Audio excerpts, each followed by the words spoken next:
നമസ്കാരം, ജന്മഭൂമിയിലേക്ക് സ്വാഗതം. ലോകം ഉറ്റുനോക്കുന്ന ഒരു രാജ്യമായി ഇന്ത്യ മാറിയിരിക്കുന്നുവെന്ന് തുറന്നു പറഞ്ഞ് പ്രതിരോധ മന്ത്രി രാജ്നാഥ് സിംഗ്.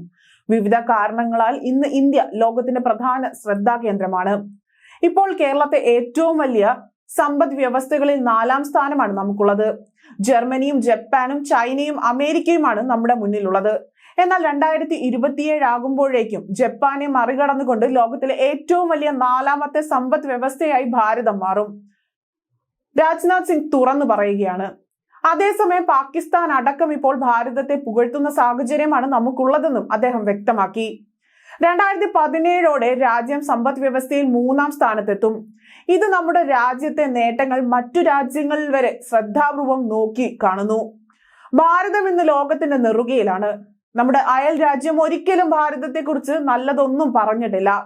എന്നാൽ ഇന്ന് അവരും ഭാരതത്തിന്റെ നേട്ടങ്ങളെ കുറിച്ച് സംസാരിക്കുന്നു. പാകിസ്ഥാനിലെ പരിതസ്ഥിതി അവിടുത്തെ നേതാക്കൾ തന്നെ തുറന്നു പറയുന്ന കാഴ്ചയാണെന്ന് കാണുന്നതെന്നും രാജ്നാഥ് സിംഗ് പറഞ്ഞു. പാക് അധീന കാശ്മീരിൽ സർക്കാരിനെതിരെ വൻ പ്രതിഷേധങ്ങളാണ് നടക്കുന്നത്.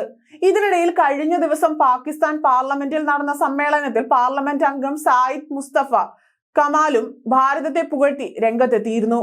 ഇന്ത്യ ചന്ദ്രനിൽ ഇറങ്ങുമ്പോൾ പാകിസ്ഥാനിലെ കുഞ്ഞുങ്ങൾ റോഡുകളിലെ കുഴിയിൽപ്പെട്ട് മരിക്കുന്നുവെന്നും കറാച്ചിയിൽ ശുദ്ധജലം പോലും കിട്ടാനില്ലെന്നുമായിരുന്നു സായിദിന്റെ വാക്കുകൾ. നരേന്ദ്രമോദി അധികാരത്തിലെത്തുമ്പോൾ, അതായത് 10 വർഷം മുൻപ് നിലവിലെ വിപണി വിലയിൽ $1.9 ട്രില്യൺ GDP-യിലുള്ള ഇന്ത്യ ലോകത്തെ 10ാമത്തെ വലിയ സമ്പദ് വ്യവസ്ഥയായിരുന്നു. അതിനുശേഷം ഇന്ത്യ സാമ്പത്തിക രംഗം വലിയ കുതിപ്പിലൂടെയാണ് കടന്നു പോകുന്നത്. പ്രധാനമന്ത്രി നരേന്ദ്രമോദിയുടെ ധീരവും ഭാവിയെ മുൻകൂട്ടി കണ്ടുകൊണ്ടുള്ള നടപടികൾ വലിയ പരിവർത്തനത്തിനാണ് ഇന്ത്യ സമ്പദ് വ്യവസ്ഥ സാക്ഷ്യം വഹിച്ചത്. ഇന്ത്യൻ സമ്പദ് വ്യവസ്ഥയിൽ ഡിജിറ്റൽ വൽക്കരണത്തിലൂടെ കടന്നുപോയത് ലോകത്തെ തന്നെ ഞെട്ടിച്ച ഒരു പരിവർത്തനമായിരുന്നു.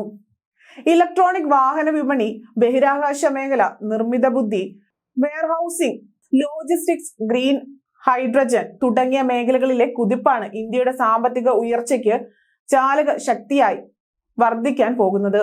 ഈ മേഖലകളിൽ ഇന്ത്യയുടെ മനുഷ്യ വിഭവങ്ങൾ വളരെ ഉയർന്ന നിലവാരത്തിലാണുള്ളത്.